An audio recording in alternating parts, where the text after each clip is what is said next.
Assalamu alaikum. This is the fourth part of the same series discussing the address of Sahil Adeem at London School of Economics. Now I'm coming to the main point of his speech. He claimed that some people are trying to change the identity of Muslim, and it is the people not from outside but from inside the community. That's an outright lie. In reality, if you look at Muslim history, Muslim used to be very tolerant people, and of course the vast majority of Muslims is still very tolerant. They want to get along with the people of different religions, different castes, different creeds, different cultures. But there are some fanatical elements who want to isolate Muslim, who want to create a false sense of superiority among them, who want to allure them into believing that they can conquer the world and subjugate other people. This is what Sahil Adeem is trying to do. During the Cold War, it was the United States and its Western allies who, in fact, encouraged Muslims to wage the so-called holy jihad, and you could still see. Now, I would request the followers of Sahil Adeem, instead of lambasting me, you could go to Google and try to find out the videos of Afghan Mujahideen being greeted by President Reagan at the White House. So these holy warriors, some of whom were accused of attempting to throw acid towards the faces of the women who had not covered their face in Kabul and other universities, especially Gulbuddin Hikmatyar was accused of doing that. So these Afghan fanatical elements were supported by the United States. They were bankrolled by Saudi Arabia. They were trained by Pakistani intelligence agency ISI. And this is not I who is saying that. Saudi officials are saying that openly. Pakistani retired generals have been saying that. Pakistani ministers have been saying that. Pakistani politicians have been saying that. And a number of American officials have already said that, like Brzezinski, a former Secretary of State, he told Le Monde, a French newspaper, during the decade of 1990s that the United States had started training Afghan militants 6 months prior to the invasion of Soviet Union, and they wanted to create an impression that the United States was about to do something in Afghanistan so that the Soviet Union might be forced to enter in Afghanistan, and then they could settle their Vietnam score. He said, when the Soviet troops entered Afghanistan, I told the president, now it's our turn to bleed Soviet Union to settle the scores of Vietnam. And it's not only Brzezinski. There are a lot of CIA officials who have written it. There have been a lot of books that have been written. So in Afghanistan, it was the American CIA, it was Israel, Western countries, Saudi Arabia. They were all supporting Afghan militants. Interestingly, Islam was danger in Afghanistan, and it was Israel, United States, and Western world, and some Muslim countries who were supporting these militants to protect Islam from the Soviet danger. So they carried out sustained campaign to spread the ideology of jihad, to turn Muslim into fanatical elements. They were the ones who supported Al-Qaeda. And when Brzezinski was asked, don't you regret that during that process, you also supported fanatical elements? Some of them later on, emerged in the form of Osama bin Laden. And he very clearly said, regret what? The world will remember the demise of the Soviet Union or a bunch of fanatics that United States had supported. So Sahil Adeem will never tell you, he's an outright liar. He would never tell you that the United States, in reality, United States distorted the identity of Muslim. If you go back in 50s, most of the Muslim were secular minded. In 60s, in 70s even, most of the Muslim, you had secular rulers ruling over a Muslim world, Jamal Abdel Nasser or Gamal Abdel Nasser in Egypt, Michel Aflaq, who was a Christian and a main leader of Syrian Baas party. And so Hafizul Assad and Bashar al-Assad may have committed brutalities. One cannot say that they did not do that, but in their outlook, they were dictators. Colonel Gaddafi was dictator. At least these dictators were not punishing women for driving a car, for listening to music, for watching a match, for talking to a man, or for talking to their cousins.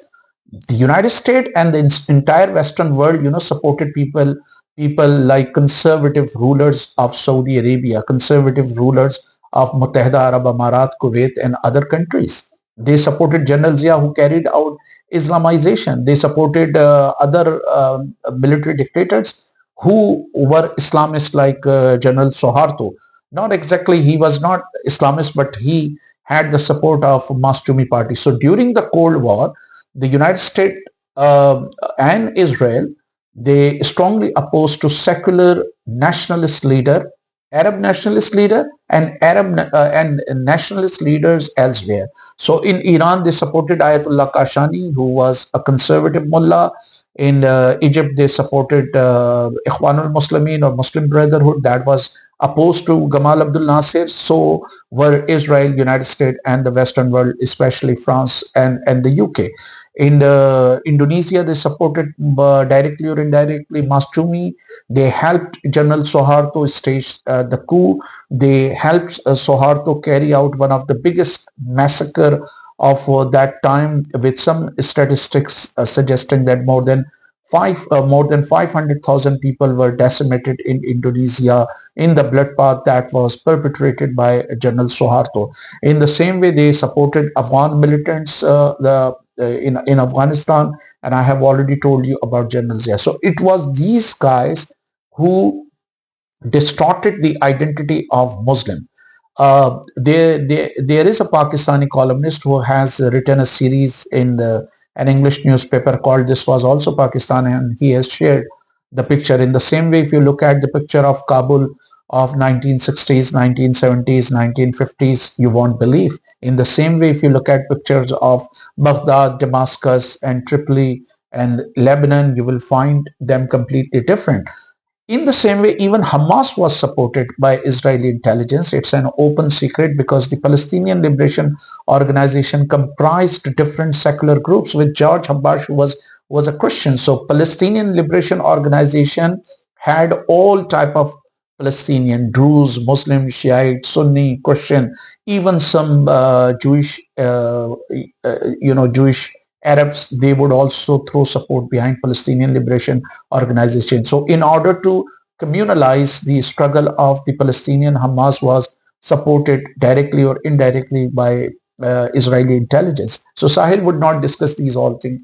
It's not going to tell you. So it was they who distorted Muslim identity. And now people like Sahil Adeem and other, they are trying to do the same thing. They are trying to emotionalize young people in the name of jihad, in the name of political Islam, in the name of political hegemony of Muslim. If you look at Islamic history, we find that unlike the claim of Sahil Adeem, Muslim would get along with non-Muslim people. But Sahil Adeem heaps scorn on secularism. He believes that secularism is Western intervention, and it is meant to destroy Muslims. But in reality, one can have differences with Western ruling elites. But in reality, one of the fine things that Western countries have produced is secularism. After a long fight, after long battles in the name of religion, they finally decided that religion should be a private matter. It did not happen overnight. In reality, during the 17th century, some European countries fought 30 years war, claiming somewhere 3 million to 8 million lives. In the same way, there have been instances where Catholic in France burned thousands of Protestant alive, and there have been instances in other countries where Protestants were persecuted. So finally, they decided that religion should be your private matter, and the state should have nothing to do with the affairs of an individual's beliefs or an individual's faith.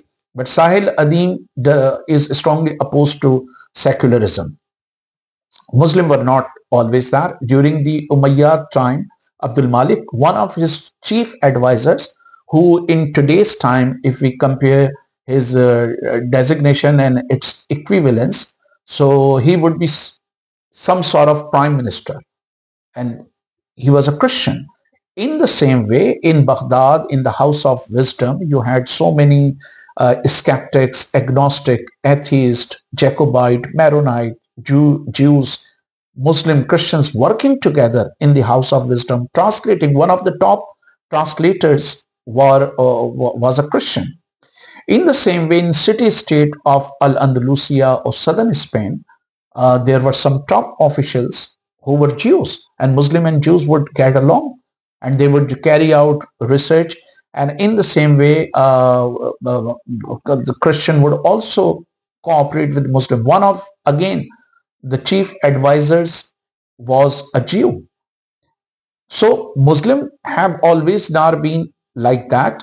The Cold War greatly radicalized them, and then later on, of course, the invasion of Iraq, the killing of more than 500,000 children there, then invasions of the United States against different countries. But one could argue that the United States did not only target Muslim countries, it has carried out, according to Naval Historical College of the United States, it has carried out more than 223 military interventions since 1777. Most of them have been directed against non-Muslim countries. Like the United States carried out one of the biggest attacks in 20th century against Japan, dropping dropping atomic bombs on Hiroshima and Nagasaki. It killed more than 3 million people in Vietnam.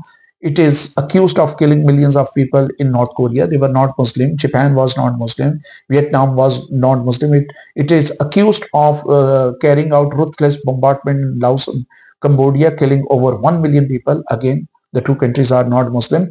It militarily intervened tens, perhaps dozens of times in Latin America. And entire Latin America is Christian. So this is a wrong propaganda. But Sahil Adeem does not want secularism.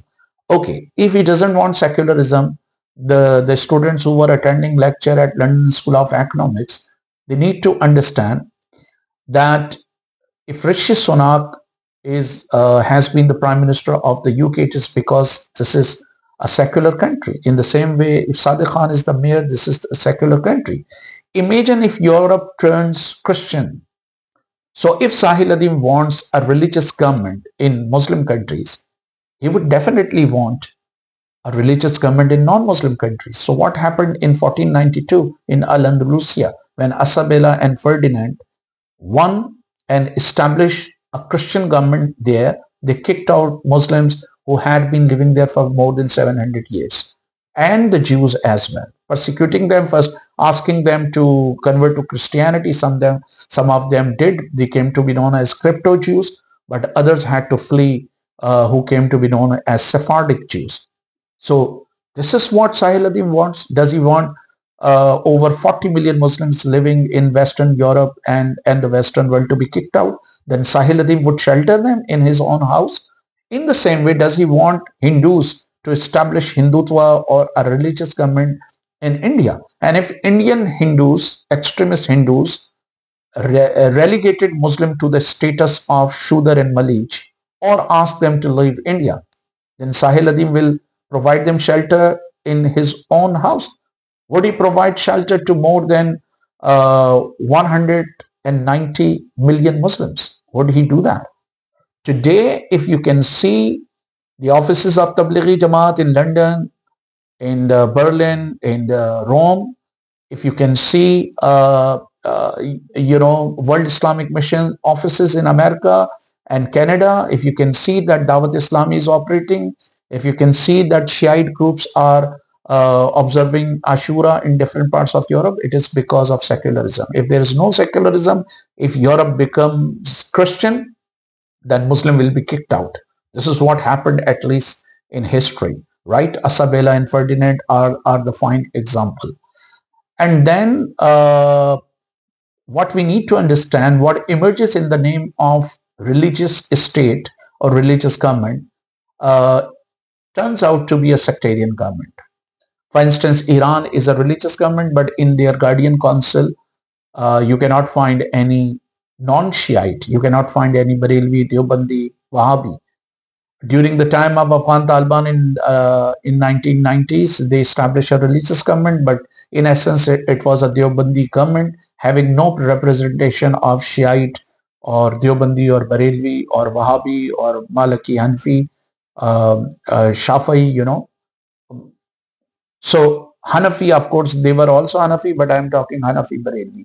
In the same way, Saudi Arabia was a religious state, still a religious state. In their Shura, you can't find any Shiite, any Barelvi, any Deobandi, only Wahhabi. So essentially, they are Wahhabi, Deobandi, and Shiite state.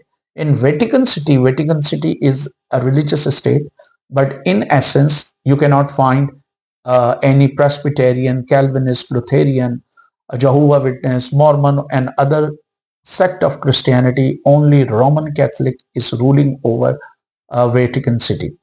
So we need to understand that Sahil Adeem is opposed to secularism, he is opposed to democracy, he has very conservative views about women and their rights, he has conservative views about things like music, which I have already explained. But the type of identity distortion that he's talking about, in reality, it was the Western world that for its own political interest encourage Muslim fundamentalists to wage jihad. There is a British Parliament who has openly said that during the Yugoslavia crisis, the intelligence agencies would come and encourage, Muslim to wage jihad against Milosevic, because at that time Milosevic was their main target. So during the Cold War, all Muslim fundamentalists were supported by the Western world, distorting the Muslim identity. It's not Muslim who distorted Muslim identity. Sahil Adeem is completely wrong. He's lying here. In reality, it was the Western world. And even after the demise of the Soviet Union, during the decade of 90s, Kosovo Liberation Army and fundamentalists in Chechnya, Dagestan, and elsewhere were supported by the United States. I can bet tomorrow if Muslim in China's western province rise up against the communist government of China, it would be the United States and Western world that would immediately throw direct or indirect support behind those fundamentalists. So Sahil Adeem is lying. His blatant lies need to be exposed. It is not Muslim people, especially those who talk about secularism or democracy, who are distorting the identity or Muslim identity. In reality, it was the United States and the Western world that distorted the identity of Muslim, who used to be tolerant people, who used to get along with non-Muslim, who were not opposed to democracy, who were not opposed to enlightenment, who were not opposed to progressive ideas. And now Sahil Adeem is carrying forward the message of the same United States, the same Western world, who wanted Muslim to be conservative and to be narrow-minded. And this is what he's trying to do by advocating that Muslims can marry girls as old as 4 years, and music is haram, and women should be covered from head to toe. Look, who else has this belief? The Afghan Taliban. They think music is haram. They think women should be covered from head to toe. They believe in child marriage. And this is what Sahil Adeem does. So in reality, in the past, the United States and Western world distorted the identity of Muslim, and now Sahil Adeem is doing the same thing by projecting their ideas directly or indirectly and turning Muslim youth into fanatical figures and extremist figures.